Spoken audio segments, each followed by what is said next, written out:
বছরে সবকিছু নতুন নতুন নতুন। তো welcome back to our channel Shri Radha Chowdhury. অনেক দিন থেকে অনেকজন বলেছে, আমি নিজেও ভাবছিলাম যে একটা লাইফস্টাইল ব্লগের চ্যানেল, কারণ আমাদের যেটা main channel the colourful lifestyle, obviously সেখানে লাইফস্টাইলের ব্লগই আসে, বাট নট ডেইলি লাইফস্টাইল। সেখানে যাক, কারণ সবসময় চ্যানেল খোলা হয়, সব চ্যানেল সেভাবে কি বলবো কন্টিনিউ বা মেনটেন করা যায় না, এগুলো ঠিকঠাকভাবে মেনটেন করবো। একমাত্র দ্য কালারফুল লাইফস্টাইলটাই আমি ঠিকঠাকভাবে মেনটেন করি। আমাদের যে ফুড চ্যানেলটা আছে হ্যাংলা দাদাবর, সেখানে অনেক দিন পর আবার আজকে একটা ব্লগ দিয়েছি, আর হয় না শ্যুট করার জন্য। তো চলো স্টার্ট করা। রেডি হয়ে বেরিয়েও পড়েছি, আর আমি একটা 1 নম্বর গেট দিয়ে ঢুকেই জাস্ট দেখো এই গেটটা দিয়ে আমরা ঢুকলাম, ঢুকেই সামনে লাইন।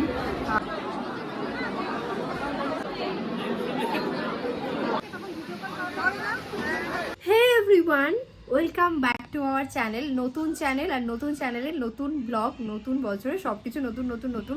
তো welcome back to our channel Shri Radha Chowdhury. অনেক দিন থেকে অনেকজন বলেছে, আমি নিজেও ভাবছিলাম যে একটা লাইফস্টাইল ব্লগের চ্যানেল, কারণ আমাদের যেটা main channel the colourful lifestyle, obviously সেখানে লাইফস্টাইলের ব্লগই আসে, বাট নট ডেইলি লাইফস্টাইল। সেখানে মানে যা কালারফুল থিং, যে জিনিসগুলো লাইফস্টাইলকে করতে হলে সেই সব রিলেটেড ব্লগ, কিছু কালেকশনস ব্লগ, এই সমস্ত জিনিসগুলো আমি ওখানে বেশি দিই, ট্রাভেল ব্লগ। বাট এই চ্যানেলটায় আমি ডেইলি লাইফস্টাইল ব্লগ, হ্যাঁ প্রত্যেক দিন কী কী করছি সেরকম নয়, বাট যেদিন হ্যাপেনিং কিছু করার থাকবে সেই সমস্ত দিনের ব্লগগুলো আমি তোমাদের সাথে শেয়ার করব এখানে। তাছাড়াও আর কী কী করবো সেটা দেখা যাক, কারণ সব সময় চ্যানেল খোলা হয়, সব চ্যানেল সেভাবে কি বলবো কন্টিনিউ বা মেনটেন করা যায় না। বাট নতুন বছর 2025 থেকে আমি রেজলিউশন নিয়েছি যে হ্যাঁ সব চ্যানেলগুলো ঠিকঠাকভাবে মেনটেন করবো। একমাত্র দ্য কালারফুল লাইফস্টাইলটাই আমি ঠিকঠাকভাবে মেনটেন করি। আমাদের যে ফুড চ্যানেলটা আছে হ্যাংলা দাদাবর, সেখানে অনেক দিন পর আবার আজকে একটা ব্লগ দিয়েছি। সো আই হোপ যে এই চ্যানেলটা আমি ঠিকঠাক মেনটেন করতে পারবো, মানে এটা রেজলিউশন আমার 2025-এ। আমি চাইবো তোমরাও একটু আমার সাথ দাও। তো আজকে হ্যাপেনিং মানে অনেকদিন থেকে স্টার্ট করবো ভাবছিলাম, যে জানুয়ারির 1 তারিখ থেকে স্টার্ট করবো, হয়নি, 2, 3, 4, 5, 6 মানে এরকম হতেই থাকছে। বাট আজকে যে জায়গাটা আমরা যাচ্ছি সেইখানে মানে কালীঘাট মন্দিরে মায়ের আশীর্বাদ নিয়ে, তো ভাবলাম আজকে ফার্স্ট ব্লগটা, এর থেকে ভালো দিন আর হয় না শ্যুট করার জন্য। তো চলো স্টার্ট করা। রেডি হয়ে বেরিয়েও পড়েছি, আর আমি একটা এথনিকই পরেছি, কারণ সবাই মিলে পুজো দিতে যাচ্ছি, যখন এথনিক পরাটাই বেস্ট। রেখেছি মন্দিরের কাছাকাছি, আজকে আমাদের বিশাল কাণ্ড। আমরা এসে দাঁড়িয়ে আছি, তারপরে আবার পিঙ্কি এসে দাঁড়িয়ে আছে, এইসব কাণ্ড করে আমরা মন্দিরের পাশেই একটা দোকান, যেখান থেকে আমরা একটু পুজো দেওয়ার জন্য মিষ্টি নিয়ে নিচ্ছি সবাই।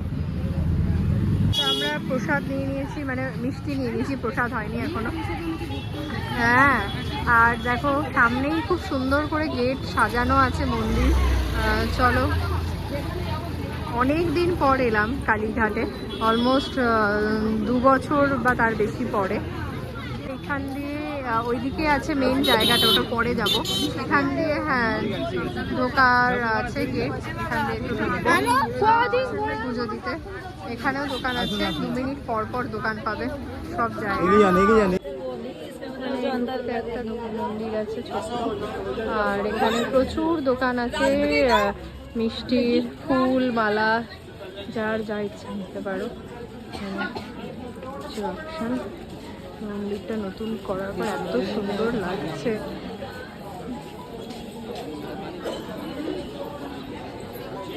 এটা দরজা নম্বর 1 নম্বর গেট দিয়ে আমরা ঢুকছি।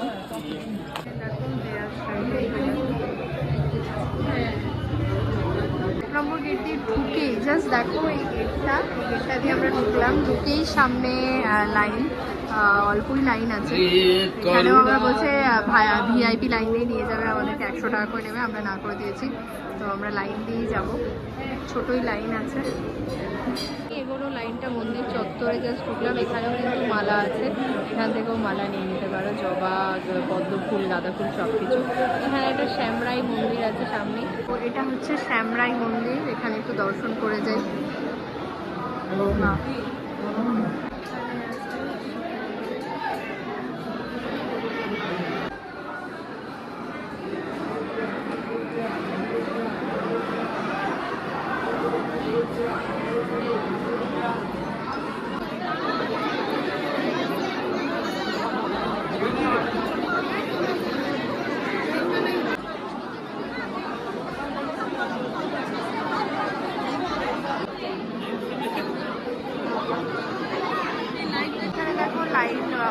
চলে এসেছি মন্দিরের কাছে। এটা হচ্ছে মায়ের মেন গর্ভগৃহ, আর এই হচ্ছে জিগজ্যাগ লাইন আমরা যাচ্ছি। অনেকটা আবার ওই দিক দিয়েও একটা লাইন আছে, সেই জন্য মেবি টাইমটা লাগছে। এখানে দেখো লাইন অলমোস্ট চলে এসেছি মন্দিরের কাছে। এটা হচ্ছে মায়ের মেন গর্ভগৃহ, আর এই হচ্ছে জিগজ্যাগ লাইন আমরা যাচ্ছি। অনেকটা আবার ওই দিক দিয়েও একটা লাইন আছে, সেই জন্য মেবি টাইমটা লাগছে।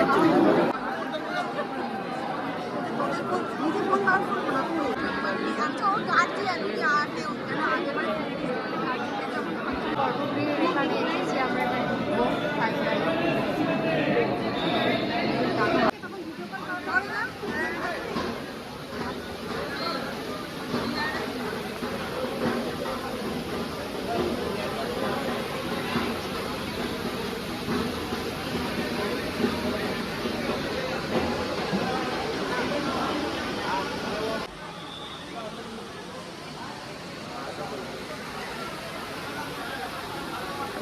লাইন দিয়ে পুজো দিয়ে এসে আবার গেট নাম্বার 2 দেখো, এখান দিয়েও বেরোনো যায়, বাট আমরা আবার ওইদিকে গেট নাম্বার 1-এ ওখানে জুতো আছে নিয়ে বেরোবো। আরেকবার মন্দিরের পাশ দিয়ে যাচ্ছি।